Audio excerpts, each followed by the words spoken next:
سورہ بقرہ آیت نمبر 168۔ اس آیت مبارکہ میں اللہ تعالیٰ نے شریعت محمدیہ صلی اللہ تعالیٰ علیہ وسلم کا ایک قانون اور اصول بیان فرمایا ہے،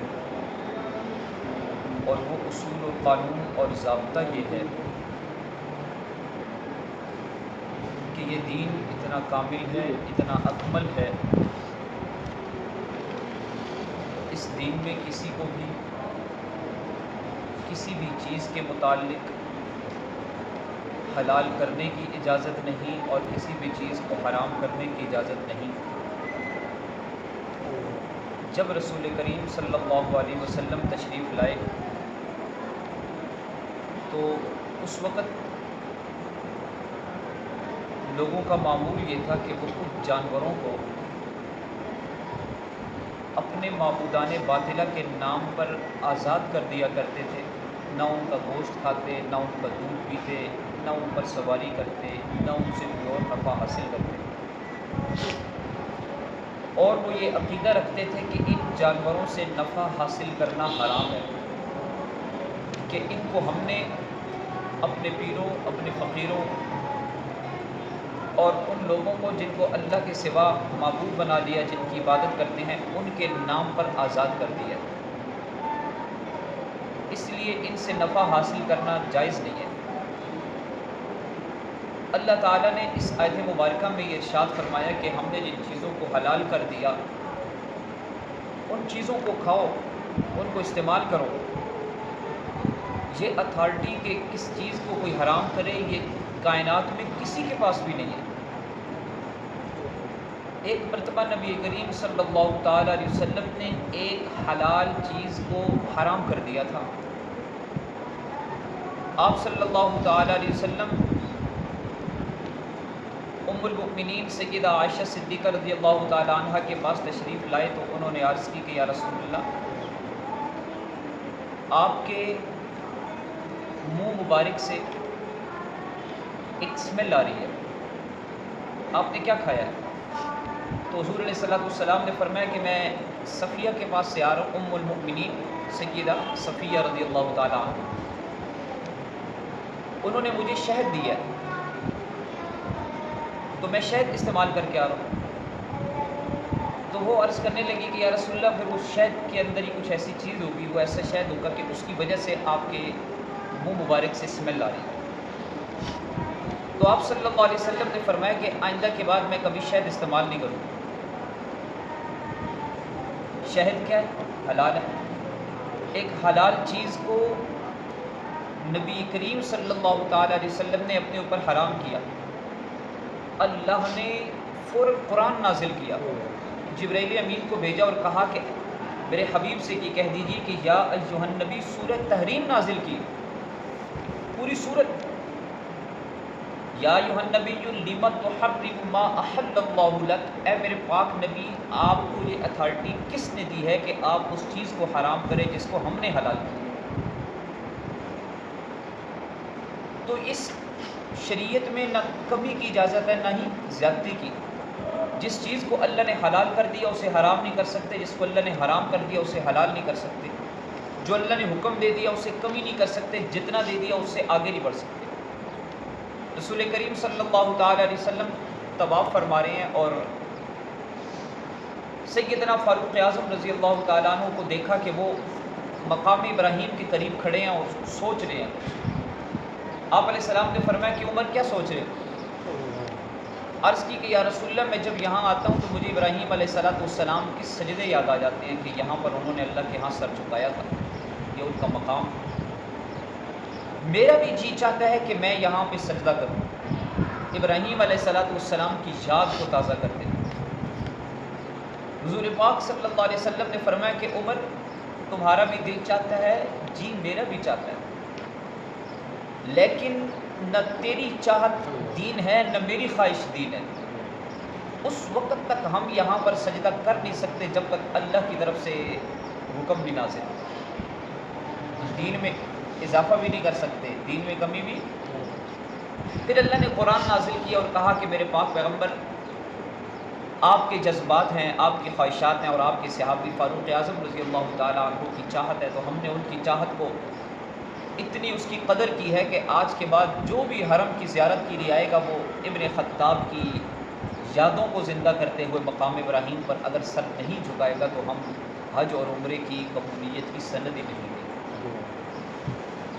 تو نہ کمی کر سکتے ہیں نہ زیادتی کر سکتے ہیں، جس کو حلال کر دیا اسے حرام نہیں کر سکتے، جس کو حرام کر دیا اسے حلال نہیں کر سکتے۔ ایک عمل شریعت کا ایسا ہے کہ کسی بھی مسلمان کی زندگی میں اگر وہ نہیں ہے، دیکھیے یاد رکھیے گا، دو اعمال ایسے ہیں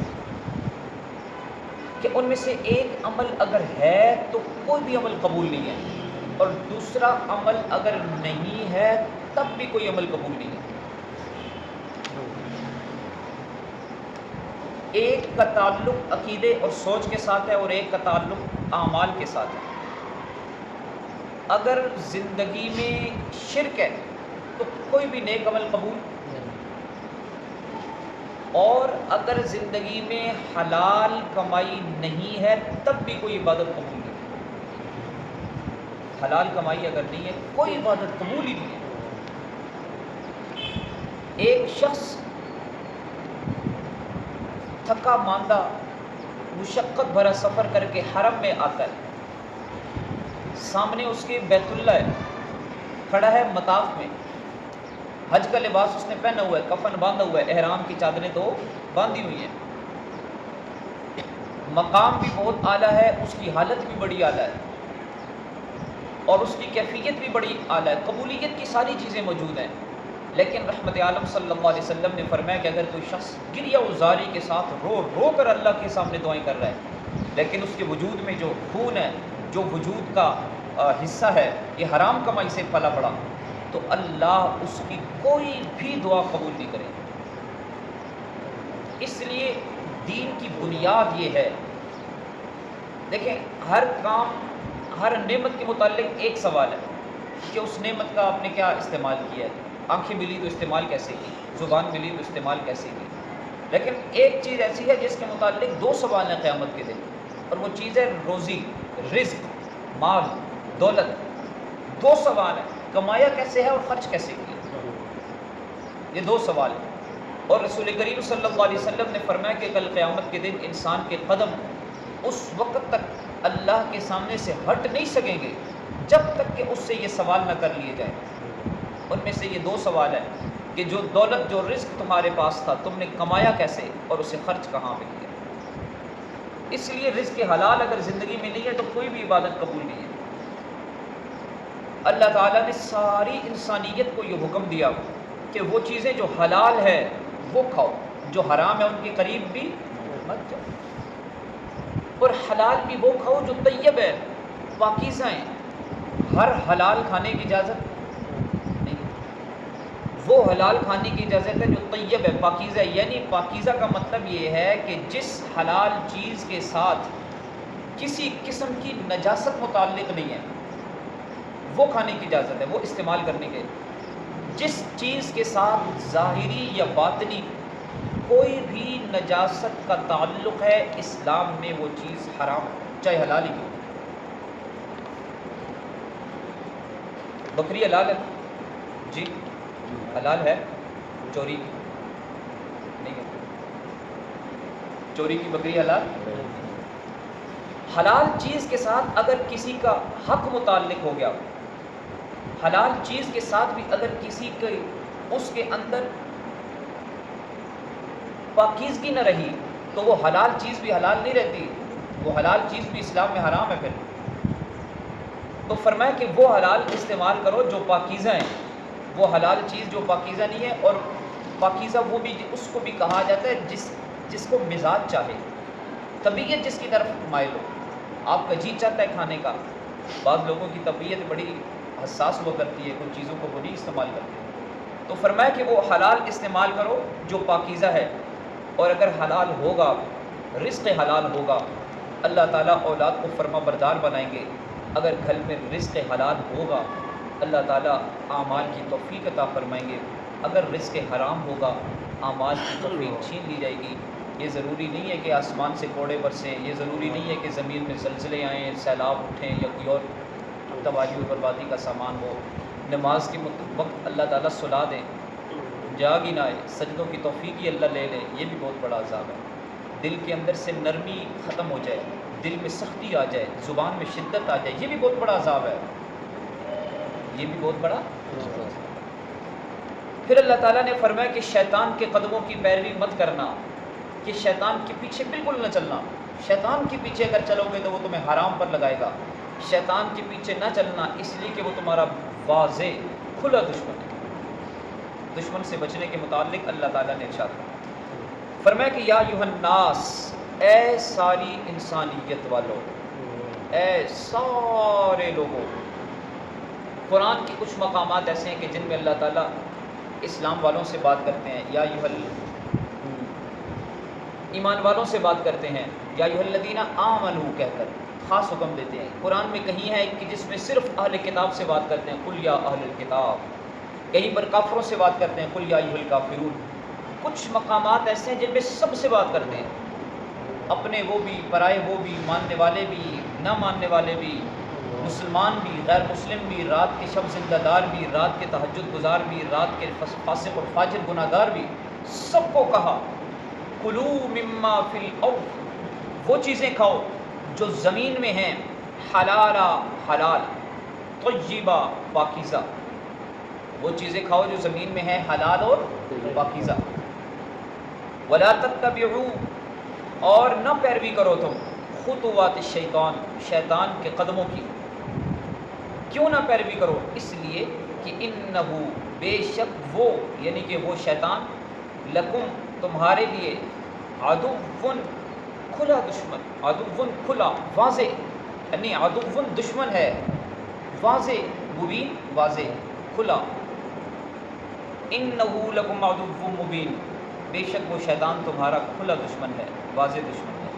اس لیے رزق حلال کی دعائیں اللہ سے مانگنی چاہیے، رزق حلال کی طلب اللہ سے کرنی چاہیے، وہ چاہے کم بھی کیوں نہ ہو۔ اور حدیث مبارکہ میں تو یہاں تک آتا ہے کہ آپ کا رزق، آپ کی روزی، آپ کا مال و دولت فاسق اور فاجر بھی نہ کرے، فاسق اور فاجر بھی نہ کرے۔ علماء نے لکھا ہے، امام شافعی رحمۃ اللہ علیہ نے ایک مرتبہ امام احمد بن حنبل رحمۃ اللہ علیہ کی دعوت کی، تو وہ تشریف لائے اور کھانا تناول فرمایا، تو جو کھانا ان کے گھر سے آیا تھا، مہمان ایسا کرتے ہیں کہ وہ تھوڑا سا کھانا بچا دیتے ہیں، ظرافتاً، طبیعتاً، مزاجاً کچھ کھانا بچا دیتے ہیں، تو انہوں نے پورا کھانا کھایا، کچھ بھی نہیں بچایا۔ پھر ان کے بستر کے ساتھ پانی بھی رکھ دیا تاکہ وہ رات کو اٹھیں گے تو تہجد پڑھیں گے، لیکن وہ رات کو اٹھے ہی نہیں، ساری رات سوئے رہے۔ صبح کے وقت خواتین نے وہ لوٹا دیکھا تو امام شافعی رحمۃ اللہ علیہ سے پوچھا کہ آپ کا مہمان تو بڑا عجیب ہے، آپ تو بڑی تعریفیں کرتے تھے، جی بڑے اللہ والے ہیں، بڑے بزرگ ہیں، وہ تو ساری رات سوئے رہے۔ امام شافعی رحمۃ اللہ علیہ نے جاتے ہوئے ان سے تذکرہ کیا کہ جی حضور آپ تشریف لائے تھے تو ہم نے آپ کے بستر کے ساتھ یہ ساری چیزیں رکھی، ہمارا گمان یہ تھا کہ اللہ والا ہو، تہجد چھوڑے تو ہو ہی نہیں سکتا، اور آپ اٹھی گئے۔ انہوں نے فرمایا کہ جب آپ کا کھانا آیا تو میرے دل میں یہ بات آئی کہ یہ ایک اللہ والے کے گھر سے آ رہا ہے تو یہ حلال اور طیب روزی ہے، اسے جتنا کھا سکتے ہیں اتنا کھائے، تو میں نے پیٹ بھر کے کھانا کھایا، اور جب پیٹ بھر کے کھانا کھایا تو رزق حلال کی برکت کی وجہ سے ساری رات میں قرآن پر غور و فکر کرتا رہا۔ صبح کا سورج جب طلوع ہوا تو میں نے قرآن سے 100 مسائل کو استنباط کر لیا۔ یہ ہے رزق حلال کی برکت، یہ ہے، وہ کہتے ہیں نا کہ عالم کی نیند عابد کی عبادت سے افضل ہے، یہ ہے۔ تو رزق حلال اگر ہوگا، آپ علیہ الصلوۃ والسلام نے یہ بھی ارشاد فرمایا کہ تمہاری روزی، تمہارا رزق، تمہاری جو دعوت ہے وہ بھی فاسق فاجر نہ کھائیں، وہ کھائیں گے تو ان کے جو وجود اس سے بنے گا وہ اس کو گناہوں میں صرف کریں گے، اور اگر نیک لوگ کھائیں گے، یہ جو آج کل آتے ہیں تبلیغی جماعت کے احباب آتے ہیں تو لوگ کہتے ہیں جن کی نصرت کریں، دعوت کریں، کیوں کہتے ہیں؟ دعوت آپ ان کی کریں گے، آپ کی کھانے سے وہ لوگ عبادت کریں گے، ثواب آپ کو ملے گا۔ تو آپ علیہ الصلوۃ والسلام نے فرمایا کہ آپ کی روزی بھی نیک لوگ کھائیں، اس لیے کہ آپ کی روزی اگر حلال ہوگی تو حلال جو لوگ اس کو کھائیں گے ان کا جو وجود بنے گا اسے نیکی کے کاموں میں صرف کریں گے، اللہ تعالیٰ اس پر بھی آپ کو اجر عطا فرمائیں گے۔